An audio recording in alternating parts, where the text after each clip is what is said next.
Hello, everybody. It's Virgo Triad here, and it is October 18th, 2017.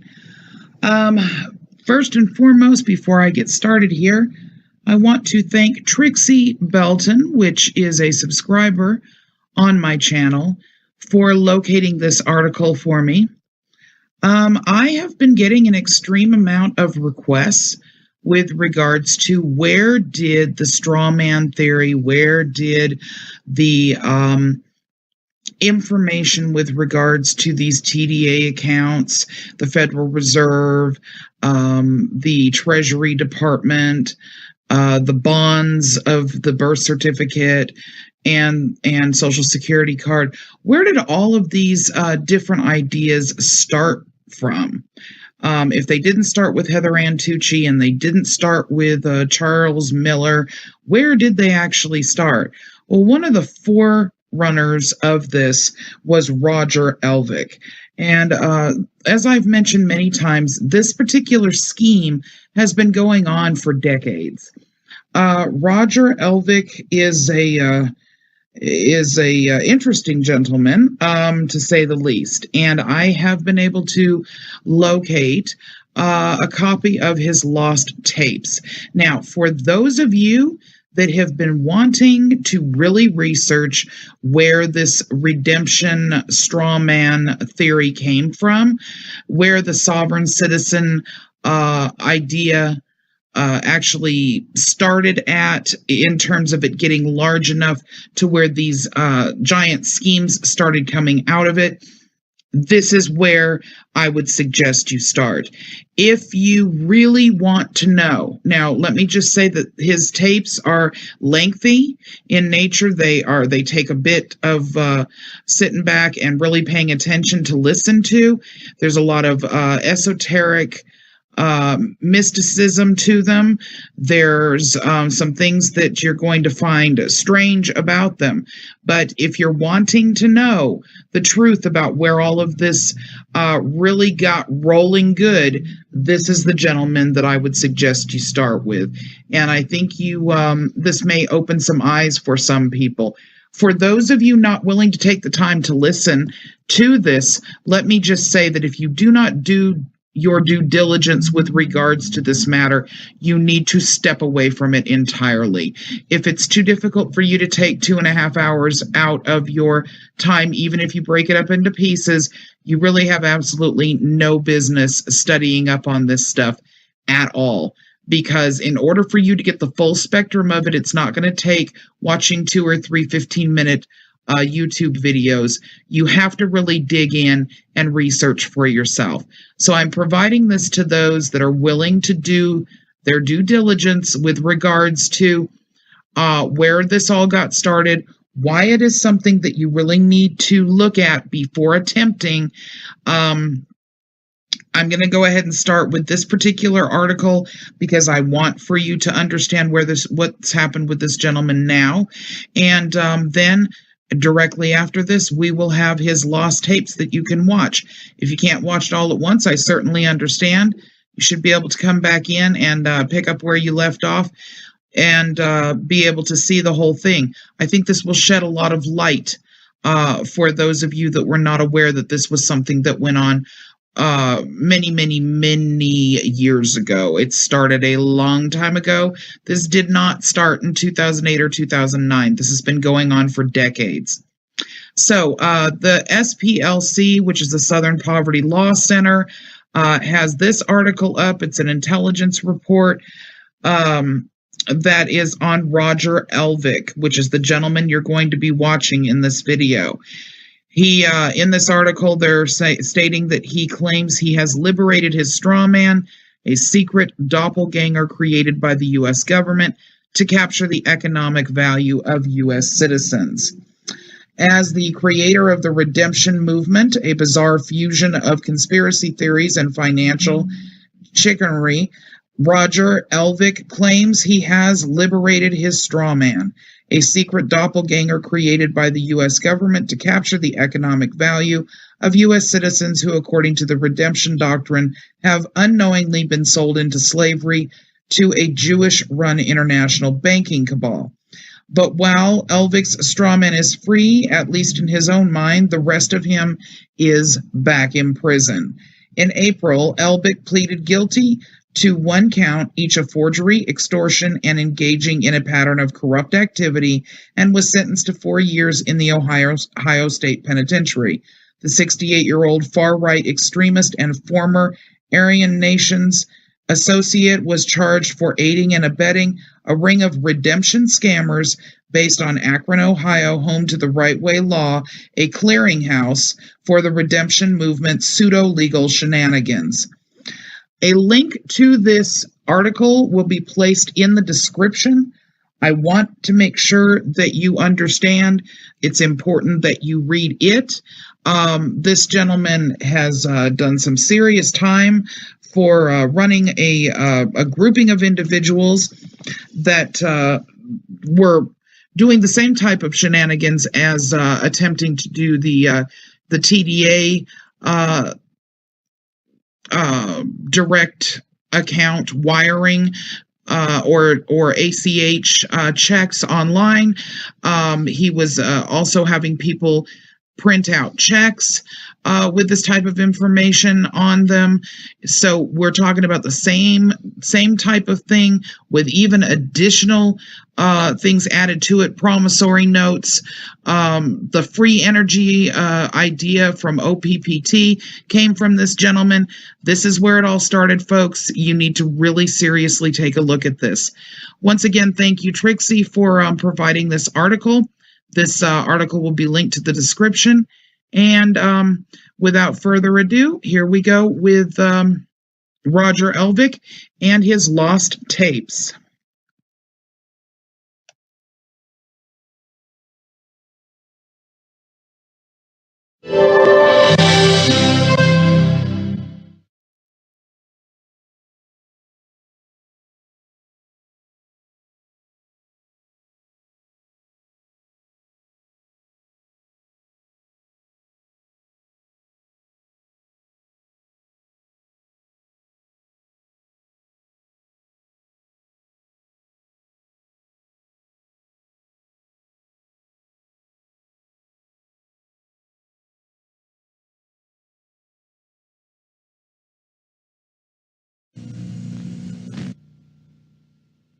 Yeah, see, so you can, if you want to have a little privacy, well, you can do that. And I when can that's just do that. blinking- Now it's blinking. Yeah, when it's blinking, that means that mic is dead.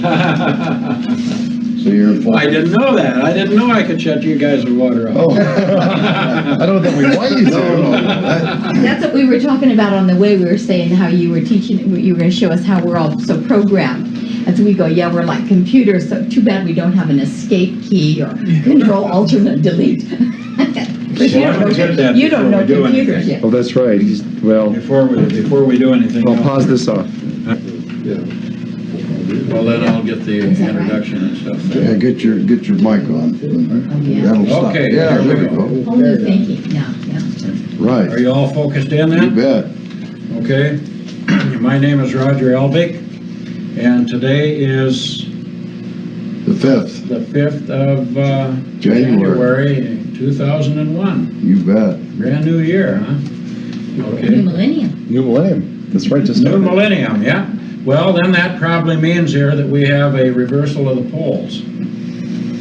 Repolarizing here the energy that we're dealing with. So maybe that's the reason for the Greenspan here moving so fast here to reduce the interest rates. Yeah, it's a big 0.5% is a big move when they I usually. have an idea that it's not going to work for those brokers here like they think it is this time. I think you're right. And doing what we're doing, you see, if these brokers don't cooperate with us, we don't need them. They can go peddle their papers here elsewhere. So they've probably ignored enough of us now, you see, and now with the reversal on there, why they can start seeing their assets shrink here like they shrunk ours here for the last millennium, see.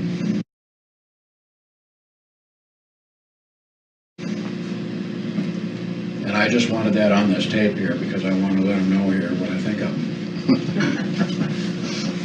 Anything, yeah. Okay, the one thing I was going to introduce to you, Donna, of course, had a look at it on the way down here, but it's called Access to Energy. And it has to do with the effects of public education, and this guy is laying out the remedy on it. Now, let me read some of the rest of this into the tape here. It's a pro-science, pro-technology, pro-free enterprise monthly newsletter.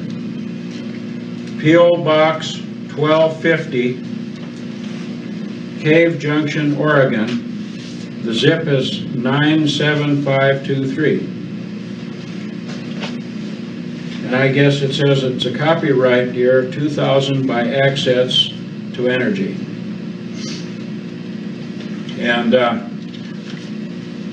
And of course, this volume here, it's just opens the subject of teaching students to think. And it's too much to get into right here, but at least you know where you can get it. And I got this from my dentist. I had my teeth fixed the other day here, and I have no idea here what these root canals get into now. But when I went to settle up with him, I asked him here how we're going to pay for this stuff. Well, he says here we have an equal exchange, you and I. Here, you've done things for me here, and now we're getting an equal exchange. And so I asked him. I said, well, how do you carry it on your books? And he said there isn't any. But you see what he actually does. The information he gets from me or from others, he would take payment up from a credit card, for instance. Okay, but those of us here that know how to discharge the credit card, we're making payment in fact. If you come in with cash and you try to pay it here, that is not payment because the debt still exists. You can't pay with the debt. So you see what he's doing with me is essentially the same thing here, what they call pro bono. And of course he's giving me the benefits of industry or the industrial technology here as in an equal exchange here for something here that he gets from me about it. But in this case he's not carrying it on his books. And maybe that is something for us to keep in mind, that every day as a family, this is what we do as a family. We don't exchange in the family and write each other checks back and forth and things like that. So that's where probably most of the commerce is carried on here is between family members. I have a question if it's not improper. Bring the question. Yeah. If you did pay that with the credit card, then the credit card company would discharge that obligation. But if you didn't, then that didn't happen. But let me continue, because if you did, and he did get that discharge through the credit card company, how is it then that he's able to use that in his tax liability situation? Well, I don't know here whether the question, sometimes your question like that limits the answer, and so I'm just going to state what I think about a situation like that him receiving the credit from me now means he's got a requisition to go into the public for whatever it costs him to operate his business. The credit card company really isn't doing anything except serving as a witness between myself and the vendor. And the vendor also has got to subscribe to the credit. Otherwise, here he would not take my credit card. Okay? So that means that all these parties are contracted together, and when the vendor has subscribed here to the credit card to take the same card that I've got, that is locking in the vendor and I to a completion of a contract. And of course the credit card company is just the ones that's keeping track of that. And usually you're going to run into a problem with a credit card company is when they think here that you're using a cash item. You see? So what you want to do when you're dealing with credit cards, make sure that you keep your receipts, because the receipts are the evidence that you received something in fact from an eligible vendor. Because, and you might also have to identify the items that you get, because you might find some rogue vendors here that are going to give you cash. And that's the equivalent here of being in the drug business. I know lots of people here that landed in prison here doing stuff like that when they weren't actually dealing in drugs here, but they were busted for it. Why? Because when you're dealing in cash, that's the headless horseman. You cannot identify who the principal is. And isn't that what they did with John the Baptist when they beheaded him? Now they trade his body around back and forth here, and there's no identity. It's a bearer bond. It's the equivalent of creating currency for the public. You know, your Federal Reserve notes. Those are bearer bonds. I mean, those aren't the only kind of a bearer bond. The corporations can create all kinds of commercial paper that has value recognized by other factions in our commerce that consider that to be a bearer bond. Okay, so with that, I don't know how many of these explanations here we need to be putting on here just for the sake of putting them on, but maybe we need to get into the questions of some of these real things that you had on your mind here before we got the tape rolling. Yeah. So we go through that again? Yeah, why don't you go through it again here, because that should have been put on the tape. Okay, well, this is Rotten Ron speaking, but anyway, I had applied for a credit card in my wife's name because I still haven't been able to get one in my own name. And because as Roger knows, I've been out of the credit system for 27 years now, and so I'm just relearning to write a check. But I purchased some items on her card that she passed away in July of '99, and I got the credit card in her name in November of 2000. I put a couple of $100 item on that card and got the bill from the fellow that sold me the product. And when we got the bill from the credit card company, we did the thing. I think it was accepted for value. I'm not sure. What do you think? You did, probably. And we set the draft in to take care of the whole bill. Well, they've never responded to that, and that's been some time now. It's been over a month since we did that. In the meantime, I got another from the credit department that this account is delinquent or whatever that stuff was all about. And then I've got another bill that came in, and of course the figure is bigger. And so I didn't know whether the card was still good, because I thought maybe they'd be shutting it off. But when we got here to I called up the motel here last night, and they said, well, we need a credit card. I said, well, all I have is my wife. So I give them the number, they give me a clearance on it, and we come up here, and she said, how are you going to pay? And I said, here, use the card. So the card took care of it. Mm-hmm. So the question is now that I've got these other items in, and they're new offers, right? They're new offers, yeah.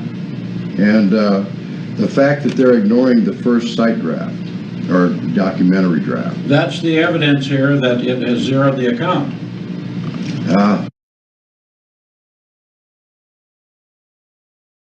That's probably why the card is still good here. Sure, because when they ignore it, here that's them in the negative telling you here the balance is zero. You see? Okay. They don't necessarily want us to know that, right? No, they don't want you to know that. What happens when they send everything back to you? Same thing. It's still There can be a lot of things here. It's not just sending it back. It's exactly here what's going on here in the account. But you see, a lot of times here, when they're coming with conduct like that and saying, this has no value, that's exactly what he should say, because that's the information that you want to go to the collector. Because the collector is not collecting money because there isn't any money. The collector is collecting information so that they can identify the two parties that agree that there isn't any. Okay?